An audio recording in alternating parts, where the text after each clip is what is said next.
Hi, everyone. I'm Natasha Welingkar. This is Around the Bay. I'm here with Stephen Rissotto, and we'll be co-hosting the show. We're going to be talking about baseball. You guessed it, Around the Bay. We'll be covering the A's. We'll be doing a little bit of independent league coverage with the Oakland Ballers. We'll talk about Cal and Stanford men's baseball, as well as Cal's women baseball team when we have the chance. And then some other stories as they come up. Yes, I feel like I'm very excited for this, Natasha. I feel like every April, like there's always something like a new thing on the horizon. I know that's very cliche to say, but like this is a new endeavor for both of us. Yeah. We already have Bayside chats. Now we got this, and you're gonna be hearing from more from us, I guess. And we're looking forward to getting baseball out around the Bay Area and getting people updated on that. It's gonna be a fun time. Yeah. Welcome. This is the new dynamic duo. So Yes, you we two will are be unstoppable in a lot of yes, ways. truly. Yes. Cool. Okay, well, let's start off with the Oakland A's. Big news this week is that they have formally decided to move to Sacramento until their stadium in Las Vegas is built. We know there is a lot going on there. The Vegas stadium, who knows if and when it will actually finish, but for now they'll be playing where the River Cats play. So it's unclear really how that's going to impact the Giants minor league team, but we'll keep you posted as we find out more. Stephen, actually, you went to the game last night in Oakland, right? Yes, I went to the game last night. They walked off. It was actually pretty cool. The game was interesting. It was a pitcher's duel. It was a 1-0 game for a while, and the A's ended up walking off. But as for the vibe inside the Coliseum, I was kind of there also working on another project, and we were talking to a few fans, and they're rightfully like pissed off. And just walking into the place, like, we're so used to going to Giants games and there being a line to get in. Um, and we walked in and it was like there's cobwebs on the turnpikes, the turntable things. And there's a friend of mine that I was like, this is the type of stadium where if you go in the upper deck, you'll probably find something from like 3 seasons ago. Um, but that was all I could keep thinking of, and it was empty. I'm sure there's no more than 5,000 people there. It's kind of disappointing what's happened there. I don't know how Sacramento's going to work, but it's heartbreaking to watch major league teams play in a setting like that has been caused by the people up top. So I was disappointed by it for sure. Yeah. The staff though, what do you think? I felt like the last time I went to an A's game, which was for my birthday last season, the staff was all incredible. Just such optimistic and kind people, and it's kind of a bummer that that's the community that's just gonna end up that suffers the most when they move to Sacramento. Yeah, I doubt they're gonna be able to, make that trip, or the A's will let them make that commute, or give them their job still to in Sacramento.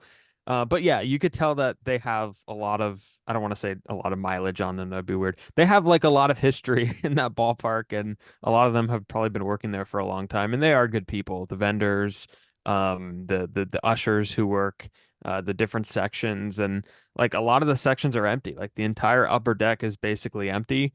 So there's like one person up there for like 10 sections, and like they're responsible for that. And in 10 sections there's maybe two people. Hmm. So it's insane. It's rough. And yet I feel like the Athletics have been kind of keeping games close this season and surprising people a little bit with the ways they've been winning, despite the fact that there's not much of an audience. And as you said, it's unfortunate for a major league team to be playing to an audience and in a situation like that. They are, yeah, they're hanging in there. They're like 6-8, I think. Yeah, They have nobody expected for them to be 6-8. totally. That But would be, when I going into this season, I definitely that's what something you don't think about, right? It's like these players they're on a major league team, but it's a team that people just expect nothing out of, which is such a bummer as well. But to be 6-8, that's pretty good, I feel like. Yeah, you almost want them to be like the Major League arc, like from the Major League movie, where the owners trying so heavily to get their team to move to Florida and like make the team as bad as possible. And granted, I don't know if the team's being made bad as possible, but it's not good. Yeah. And here they are, they're hanging in games. Those So a lot players of are, credit to them. yeah, absolutely. They're sticking in there. Yeah. I can't even imagine though, like the Sacramento A's. Like that ballpark's a AAA ballpark. That was the first thing I thought of. Yeah. AAA ballpark. Yeah, I don't know. We should look into this, what the capacity is there. I think it would easily hold the audiences that they've been getting in Oakland lately, but all things considered, probably not the amount of people that they probably want showing up to like Vegas. Yeah, probably not. I just did a quick Google search and there's 10 around 10,000 fixed seats. That's what it's saying because they also have the grassy area in the outfield, which is surprisingly another 4,000 people could fit on the grassy area in the outfield, which I didn't know about that. But like there needs to be some upgrades there to hold. You know, we were down there. Remember we went down there and we drove by it and Yeah, like it's not like a major league vibe. So things are gonna have to be done. yeah, definitely. It is a cool place, a cool area though, and I feel like it's exciting for Sacramento. It's exciting for that area, but definitely a bummer for Oakland. I feel like I've been saying bummer a lot, but that's just how I feel about this specific situation. Um, it's just, it is too bad, but optimistic that the team keeps doing well and Yeah. they keep having fun out there because it seems like they are. I caught a little bit of a game and I was like, these guys look like they're having a good time. Yeah, and when there's no expectation, it kind of carries a weight off of the shoulders of the players. And Mark Kotze, their manager, looks like he's aged probably about 5 years since he took the job. And I'm sure this year is going to be another 5 years. But like it's the last season in Oakland. And did you see the tweet where it was like, it was a thing directed for the people that work there? It's like, don't use the word Oakland. Um, like, what are we doing? What are we doing? No, I did see that. I saw it was like it was a piece of paper that I guess like all the staff had gotten, and it was like a bunch of rules around how to be talking to fans because fans are coming to the stadium and talking with staff and asking questions. I remember for the game I went for my birthday with my parents, my mom was so sad. She's not even a huge baseball gal, but she was talking to every staff member she could possibly get to listen to her about how sad she was about it.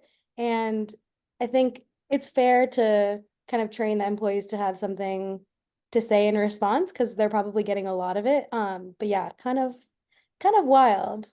I did Yeah. also hear too that when they're going to be in Sacramento, they're not going to be the Sacramento A's. It's just going to be the Athletics. They're not going to have any kind of team on their jersey, which I think is interesting.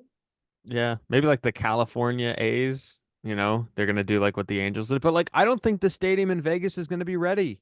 I No, don't I don't see it being ready at all. And I think Sacramento and Vivek, I think his name's Vivek, the guy that owns the Kings. yeah, And I think he's gonna try and capitalize on this and try and say, hey, 3 years go by, the stadium's not ready, but you're still like, hey, you're here already. So like yeah. let's make this official. Yeah, that would be very interesting and very cool, like to keep it in Northern California. It wouldn't be the same, but it would be I think that'd be interesting. I'd make the trip up. Yeah, no, for sure. And Marcus Thompson did a really good article about the whole situation, and we love Marcus. He's one of the best columnists in the Bay Area, and we got to get him on this network at some point. He's Yeah. great. And he wrote about how it's like, like the other teams left, but we should welcome John Fisher leaving. Like, no, maybe not the A's leaving, but John Fisher leaving. Yeah. Let's watch him go and fail somewhere else. Yeah. Um, but I kind of want to see that. I do too. I mean, you didn't hear it from me, but I do too. Do we have to be objective on here? This is like a new thing for us. That Well, we'll see. yeah. Um, that part we'll figure out. Should we go to the ballers? Yeah, I'm Because just that's thinking the light at the end of the tunnel in a lot of ways. it truly is. I do believe that. The Ballers, for anyone who doesn't know, the Ballers are an independent league team. They play in the Pioneer League, which has 12 teams in it, and they're mostly in Northern California, and I want to say like Utah, like the Rocky Mountains. They are putting together their team now. They're a team that was born out of the A's leaving, truthfully. The people who founded it just didn't want to see baseball leaving Oakland, and so they made this happen. I think it was like a little bit of crowdfunding, a bit of their own money, um, and they held open tryouts a few weeks ago and signed three new faces. Stephen, I'll let you talk about that because you were there. Yeah, it was super cool, and it's a cool like idea. And I didn't even realize that with the Ballers joining the Pioneer League, I think it's the Pioneer League. With the Ballers joining the Pioneer League, it's an uneven amount of teams. So shout out to the new team in Davis that is getting no press whatsoever. I didn't even know about that, but apparently there is a new team in Davis that is there to even it out, and I know nothing about them. Um, We should but add them to the anyhow. list to cover them. Yeah, we got to cover them. We got to go down and make a trip. But the Ballers will be going up there, and that's where they're going to do their spring training. They're just going to keep playing that team over and over again in spring training, which seems crazy. But yeah, I was there on it was the 6th of April for their tryout. Um, so a week ago, and it was really cool. They're really cool with media. It was probably the most open media access that I've ever gotten anywhere in my very short career in journalism. They were so accommodating. I got there and somebody came up to me and saw that I was holding like a microphone and headset and I was with someone else who was, also doing a project with me and they're like, "Oh, anybody you want to talk to, just let me know and we'll bring them over." I was like, "Oh, great. Like what about the owners?" And they're like, "Oh, give me 1 sec." And like a millisecond later, this lady's like, in my eye, she had a cape on, and she walks over with the two owners of the team, and they're like, "Hey, how can we help?"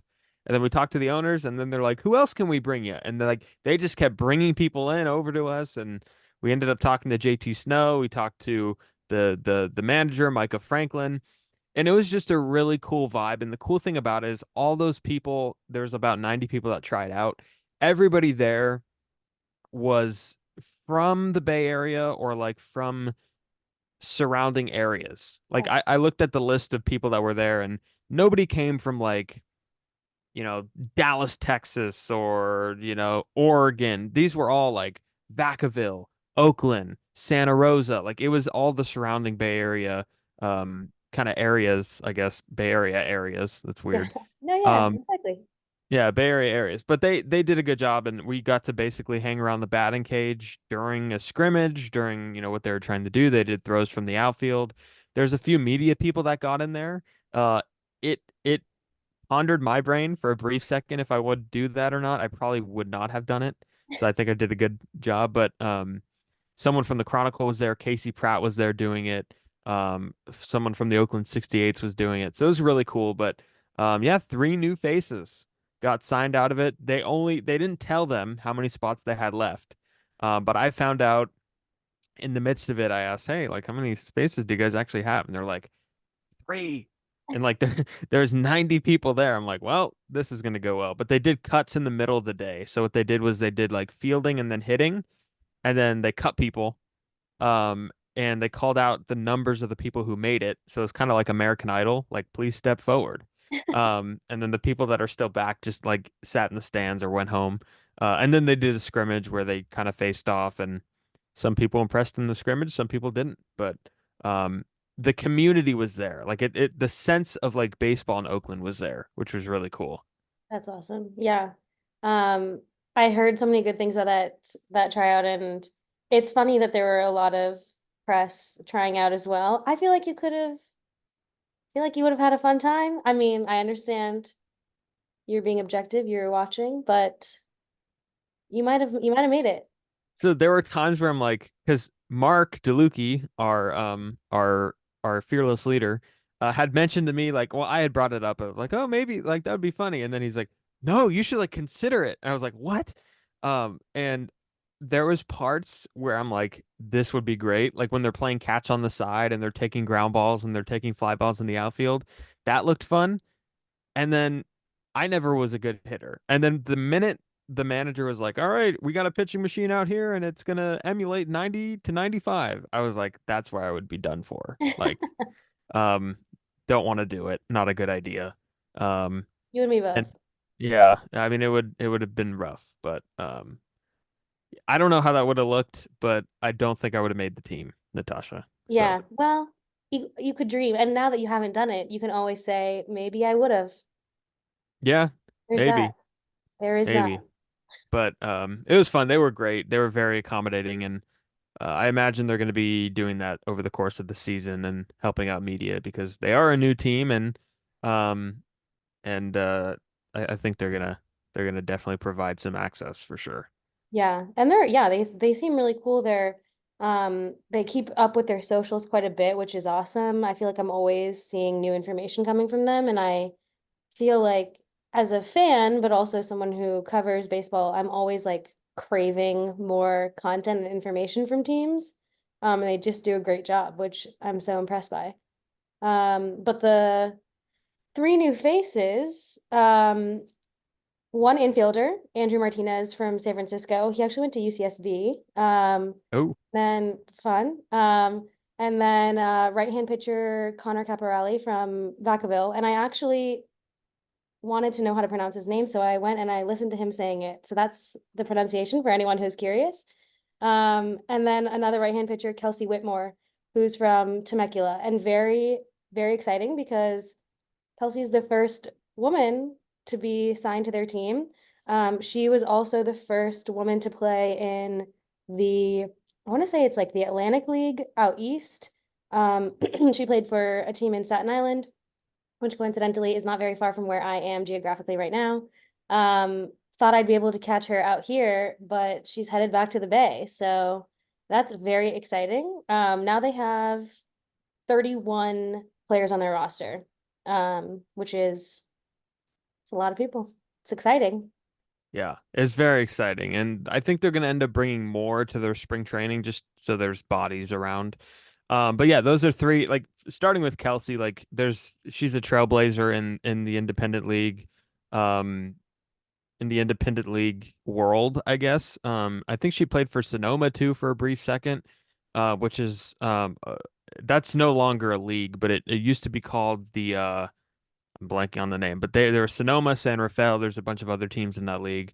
But she was impressive pitching.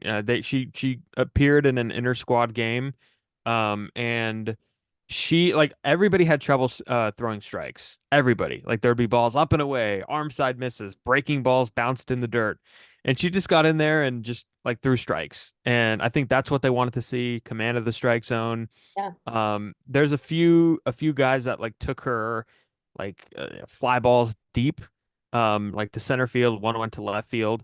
And it was funny because we were in the dugout when she was pitching, and there was one dugout where all the tryouts were, all the players that were trying out were, and then there's one dugout where like the owner was. It was weird, where a few of the other media people were. So we were in that one, and we were sitting next to her dad. He was up against the dugout rail. And I didn't know it was him until the guy that took him to like deep center or took her to deep center was standing on third base and he yelled over and he's like, "You do that to my girl," or something like that.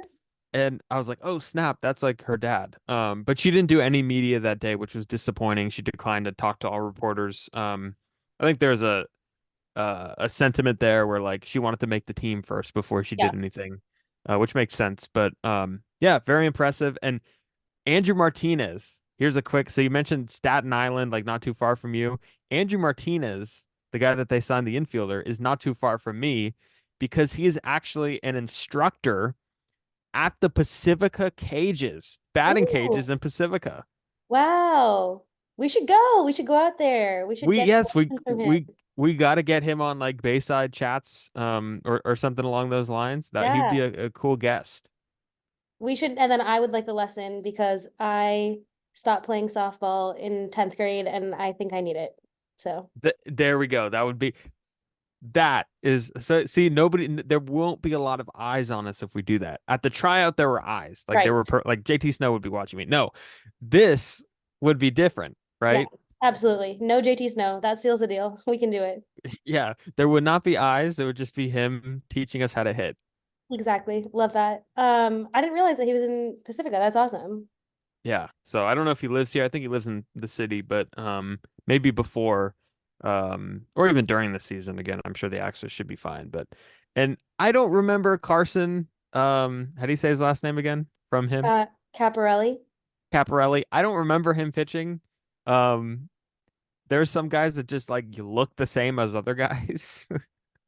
He, Um, yeah, I wasn't there, so I can't confirm or deny, yeah. but he looks like a baseball dude. He looks like he's got it. You know what's crazy is there's one guy that looked like DJ LeMahieu from the back of the head, Oh, but only from the back of the head. He only was from the playing back. first base, and then he turned around and it was like, whoa, that's not him. That's not him. That's not Not that it would be him. not that uh, it would. Yeah. but it was a fun time. And they're remodeling their field, Raimondi Field. So they Mhm. had this tryout at Laney, which is where they were supposed to play, but they're now going to play at Raimondi, which is about a half a mile walk from like the West Oakland BART station. Mhm. And very historic. I think like Frank Robinson used to play there way back when. A bunch of Bay Area um, legends who came through Oakland played at that field. So that's really cool. But overall, I am hyped for the Baller season. It's going to be fun. Me too. I know. I wish that they were all televised and I could catch them out here, but I'll just have to go to some games in person. Yes, we got to do it, and then we'll set up like a little like two chairs and then that type of thing where it's like the I don't know if you saw Alex Pavlovich and Laura Britt, they're like set up in Scottsdale, but we have that where it's like we got two bar stools and then another bar stool on the other side, and it's Yeah, like yeah, it's we like should do live it. with Regis and Kelly. Exactly. I'll be Regis. You can be Kelly. Okay. Okay. Awesome. Okay. Let's take it to college. How about? Yes. Fun Um times. fun times. We've got two obviously major schools in the Bay Area, Cal and Stanford. I am a Cal alum. I will do my best over the course of our coverage to be as impartial as possible, but every now and again I might sneak in something. Um, Cal men's baseball team currently 18 and 14. They're playing at Washington State right now this weekend. They'll be closing out that series, and then they will take on the Dons, the USF Dons, at home on Tuesday. So if you're watching this on Monday, I guess, head on out there. You can catch it on Tuesday. Yeah, head on out there and support Natasha's alma mater. I think she'll appreciate that. But we were talking before we came on, before we like hit the record button or whatever it's called.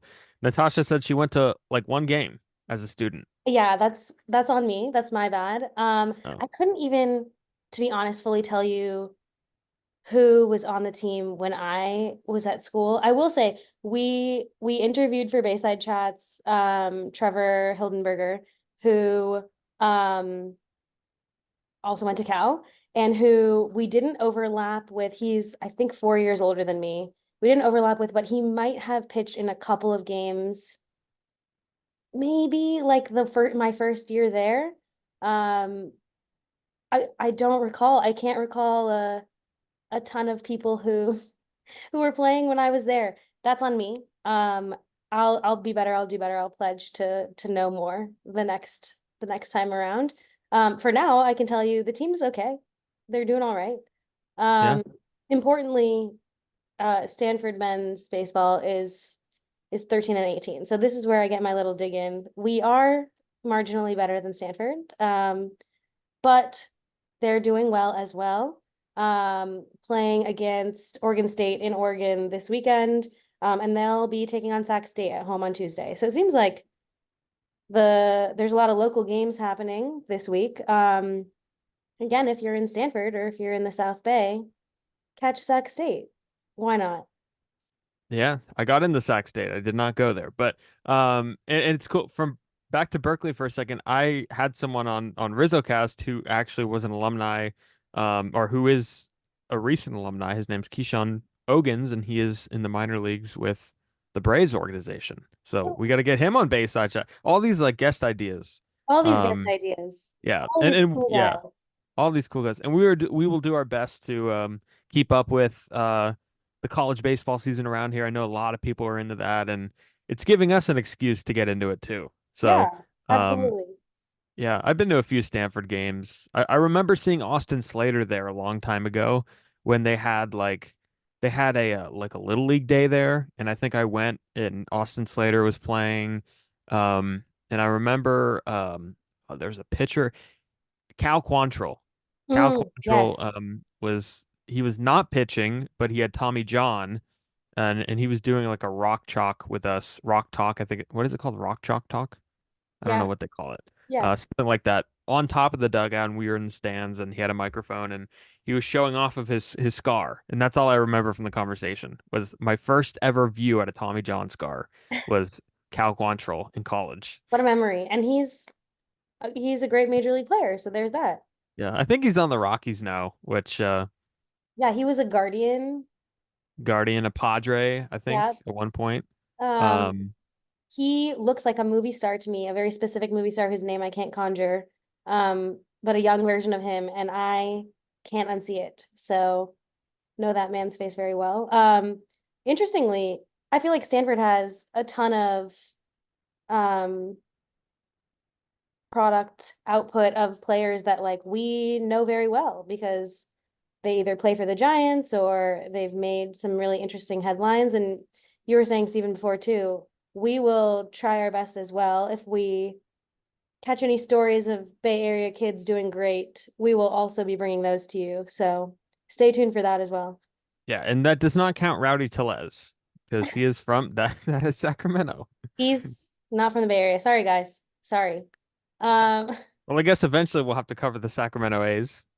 that's true. So maybe we'll do some River Cats. But yeah, no, like Tristan Beck went to Stanford, Eric Miller went to Stanford, Slater went to Stanford. There's like a group in that clubhouse right now in the Giants clubhouse that went to Stanford, and I'm sure Yeah. that's intimidating for a lot of the other guys. Totally. I mean, it's like the Vanderbilt crew. Like I feel like that for a while was like very intimidating. These like friends who go way back. A lot of them didn't play for the same team, but they stayed friends and all know each other and all were very good, are very good major league players. That was always intimidating to me. I was like, man, y'all are crazy, crazy good.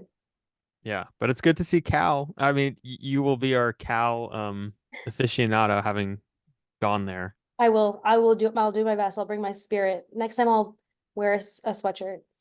Yeah, and I'll drop some SF State references every now and then. D2. Please do. I think you should. Yeah. Um, last thing that we want to talk about is Cal actually has a women's baseball team, which is super exciting. We'll be kind of catching up more on what they're up to. They're not they don't play, it's not like D1, but they are a um school, like a university sponsored organization.